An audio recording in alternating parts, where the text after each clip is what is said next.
So hi, welcome. Thanks for those of you who joined previously and again. And if you're joining the recording, hopefully you've had a fabulous weekend as well. So I'm Christy, for those of you who may not know me, though I think I know most of you. At any time today, you can give hearts just by tapping your screen if there's something that we talk about that you appreciate or that you agree with. You're also welcome to chat with each other or share comments or ask me questions. And again, people may come and go or the bandwidth may drop folks off, but either way, like my husband says, I'll talk even if no one's listening. So today we're going to talk about what I call the real Common Core. I hesitate to even say the Common Core because there's so much baggage with it, but I think it's an important topic that we sort of get our heads wrapped around, those of us who work with really young children. So I wanted to start off with sort of a quiz. And so if you know the answer to this, it'll be easy. But if you aren't familiar with two things, you might have to make a guess. So there are standards in all kinds of forms and formats, and so what we know in the United States may look different than what we see in other states or other countries or other municipalities. So I'm going to give you 3 statements, and you're going to think about which of the statements do you think is a standard for someone living in Singapore by the time they graduate from that nation's kind of public education system. So I'm going to give you 3 statements, and you're going to think, which of these sounds like a standard that might be in from the country of Singapore? So it's just a little fun thing to try real quick just to see a little trivia idea. So the first statement is that the student will have a zest for life. The second is that the student will use a variety of strategies to build their vocabulary. And the third is that the student will interpret figures of speech and contextualize and analyze their role in text. So if you want, you can just put something in the comments, or you can think in your own mind, is it having a zest for life? Is it something about vocabulary? Or is it about being able to contextualize figures of speech? Which do you think? So I'm too far away from a camera, but yeah. So Mary guesses that it might be the first one, having a zest for life. And interestingly, you guys are really smart and right. It is the first one. A Singaporean standard is that students, fellow citizens, will have a zest for life. And it's like, thinking about that as a standard in the United States is sort of like, that would be really strange, right? To me, it would be. It would be not something we'd be used to seeing. And even in the past few years, when we've added dispositions to standards, we've never really talked about them in terms of this way of having a zest for life. Just to finish out the trivia, the second one was from Canada, and the third one was from the Common Core here in the United States. So those are just 3 examples of standards. And I just wanted to do that quickly to set the stage for how we think about standards and what maybe some of the implications of how we think about and what we write as standards can be. So speaking of writing, a few weeks ago, I wrote a blog about early childhood standards. And for those of us that have been around for a while, we know that when they were first coming out, there was a lot of talk about how this was going to be a problem. This was going to lead to narrowing of the curriculum. It was going to lead to more testing. It was going to lead to like the downfall of all humankind. But people that were really for standards and they were really pushing this age of accountability was just blossoming. The idea was like, no, don't worry. This is not going to do these negative things. And there were sort of 3 things that people argued would not happen if we adopted standards, particularly in early childhood. And the first was that we would have these experts. We would have these people that really knew children, child development, the variability of early childhood. They would really be at the heart and soul of the development of standards, and that these standards would be in some way, in some process, they would become interpreted in a way that was valid and reliable. The second sort of assurance that people were given was that it wouldn't narrow the curriculum, that we would still look at the whole child, that all body parts would still be treated equally, even though in many states the standards that first came out were in literacy and mathematics. And then the third sort of assurance that people were trying to give when standards were first emerging was this idea that it wouldn't lead to inappropriate testing. At the time, it wasn't even a conversation about more testing. It was just sort of like, if we were going to assess these standards, we wouldn't do it in an inappropriate way. And so in this blog that I wrote a few weeks ago, and that Ashley's probably doing a great job tweeting the link to it now on hashtag B2KCoach, I really said that I'm not buying it. I'm not buying those arguments. And I try to convince myself for really over 2 decades that there wouldn't be a problem with this idea of initiating standards. And so I really haven't seen that standards have been developed out of consensus, out of expertise, or even out of what we know as common sense, speaking of Common Core. I also don't see that it has allowed us to keep the whole child at play, both the whole child and play, if you will. I really have seen a narrowing of the curriculum, a narrowing of what we believe is what matters, a narrowing of what we study, a narrowing of what we teach.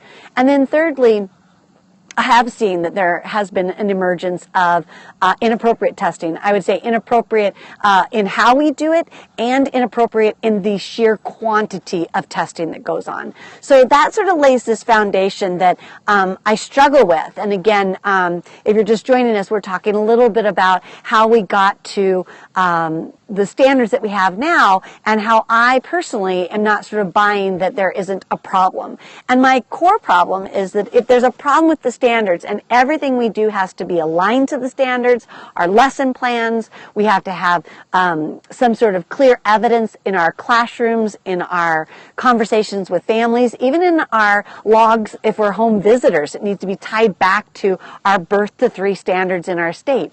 But what if those standards are flawed in some way? What if they aren't valid? What if they aren't reliable? What if they aren't holistic? What if they aren't what we really value in young children? And the amazing Dr. Lillian Katz asked us a question, which I'll pose to you all.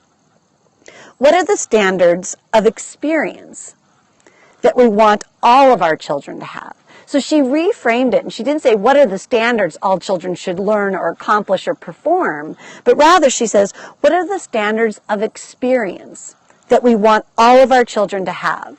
And so I think that's an interesting shift in our thoughts about Common Core, about early learning standards.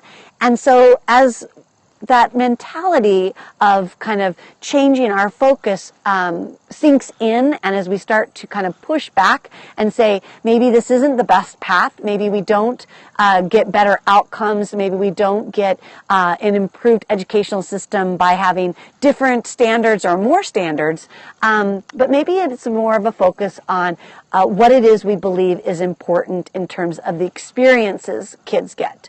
And so my colleague, Myra Parata, and I came up with a glossary. Some of you have seen it before. We call it the Essence Glossary. And essence is maybe a little bit of a strange word. Maybe you've not used it in the context of education, though Lillian Katz would argue that the idea of outcomes is not an educational word and that is much more about industrial and factories and this idea of mass production in terms of inputs and outputs. And so maybe essence is a better replacement, that we want to think about the essence or the experience in which children are engaged versus the outputs, the outcomes, the end result. And so Myra and I developed these 32 essence attributes, and what we're trying to express to people is that these attributes are what makes us all human. And that's what keeps us all sort of chugging along on this planet, is this connectivity, this realization that in the end, whether we're in Singapore having a zest for life, whether we're in Canada thinking about vocabulary, or whether we're here in the U.S. thinking about whatever that standard was, that we really have this connection in terms of our humanity. So these 32 essence attributes are things that have a connection to an evidence base. They have a connection not just to this kind of touchy-feely humanistic idea, But one of the things they have a connection to, if you haven't seen this before, it might be something that's worth looking into if you're thinking about doing a book club for professional development, if you're doing a practicum seminar and you really want students to dive into some of the evidence base around what's critical for young children, you might check out Mind in the Making by Ellen Galinsky. And I'll just quickly give you 3 ideas. She has 7 skills that she did sort of a meta-analysis of the research that said what's really important for all children to know. And so the first skill was focus and self-control. And if you talk to any parent, any child care provider, any teacher, any student teacher, they're going to be like, yes, yes, please, children, learn how to focus, learn how to have self-control. A second was perspective taking. I think any of us who are driving would say, I wish the people next to me could understand how I feel when they drive like that. When you're in line at the store, when you're out at a restaurant, you would like people to be able to sort of do a perception check as well. And then another one is critical thinking. So there's 7. It's not an easy read, but it's a solid read in the sense of looking at what might really matter. And so as we're thinking about the essence attributes, there are 32 of them, and they can align to things in positive psychology, they can align to state standards, they can align to the 7 skills that Ellen highlights. That's sort of secondary. The idea is that at some point we need to sort of push back against this sort of narrowing of the curriculum, this sort of idea that we can all learn the same things at the same time and that those are the things that matter. And so if you are familiar with the attributes, why don't you go ahead and type in the comments one of your favorite attributes, or if you're multitasking and you hyperlinked to Mindful Education Solutions or Googled Essence attributes, tell me which one is one of your favorites. I made a list of my 3 favorite, and I'm watching the time too, because I want to keep us a little shorter this week, so there's some time for question and answer. But I'll give you 3, and maybe after I read the 3 quickly, I'll read them more slowly, and you can give hearts to the one you like the best as well. So these are 3 of the essence attributes from the glossary, and they're my 3 favorite, which change every day. So the first one is curiosity, the second is gratitude, and the third is self-regulation. So think about it. Which do you like the best? Which do you think is really important? It's an experience you would want all children to have. Is it curiosity? You can either type that in the comment. You can give it hearts. Is it gratitude? Or is it self-regulation? Now, some of you might be like, I want to guess, I want them all 3. I like them all. Can I have them all 3? Yeah. And that's the great part about it, right? We don't have to pick one or the other. These are all really important human essence attributes. And that's why we call them the real common core. They're common among us. As humans, regardless of what country we're in, what age we are, what situation we're in.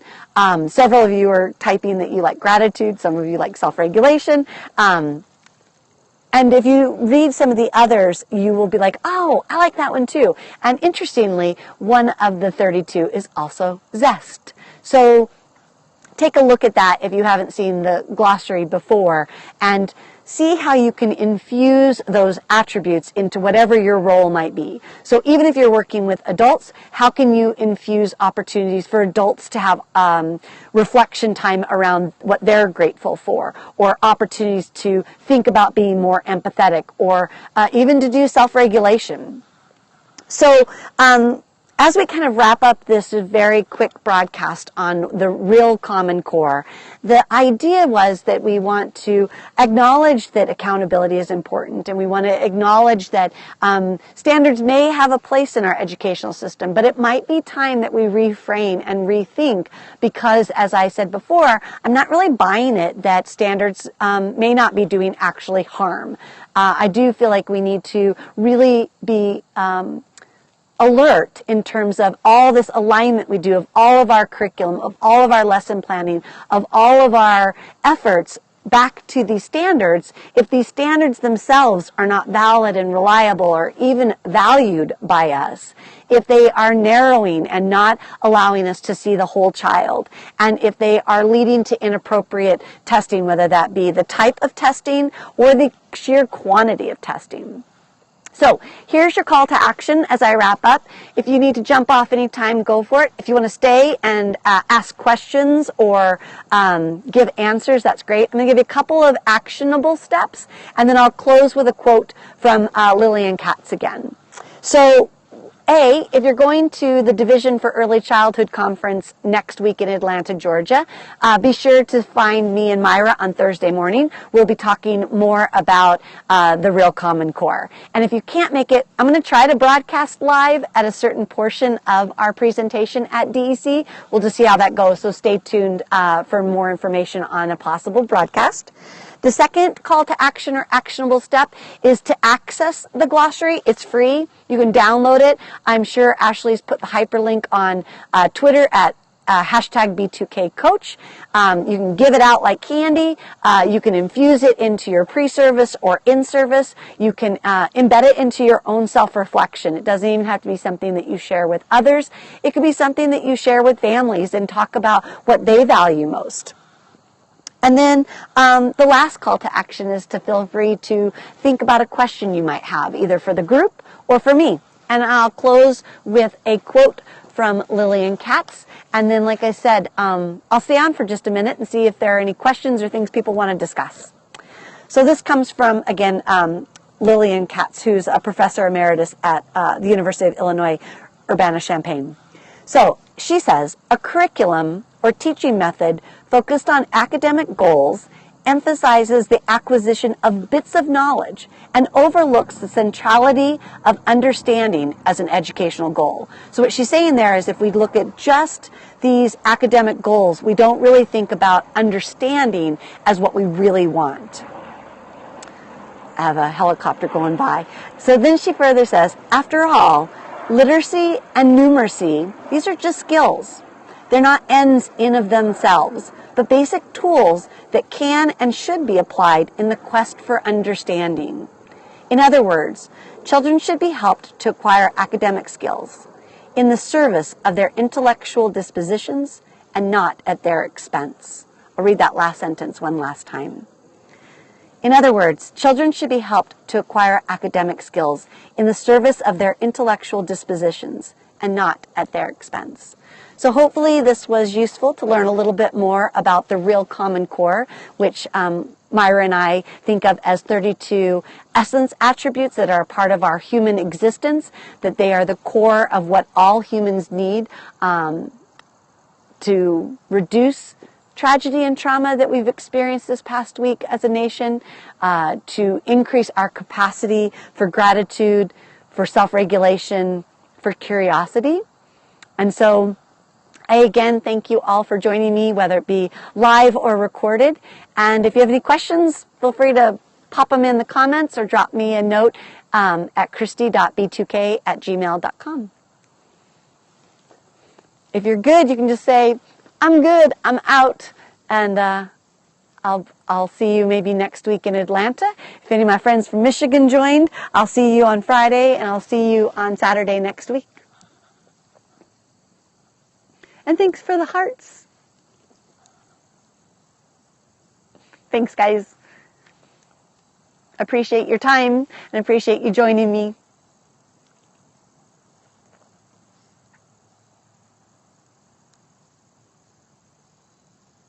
Thanks, Janet. We'll talk soon.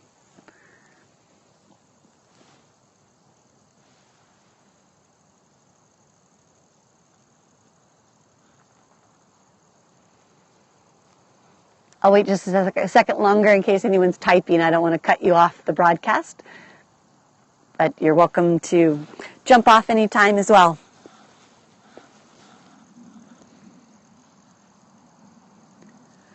And if you are on Twitter, don't forget to go to hashtag B2KCoach. Ashley does a great job kind of recapping all the show notes, and so you can get all the resources that I quickly breezed through today as well.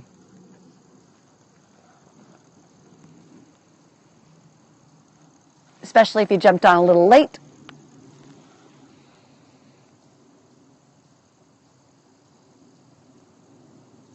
All right, crew. Well, thank you again and have a fabulous week.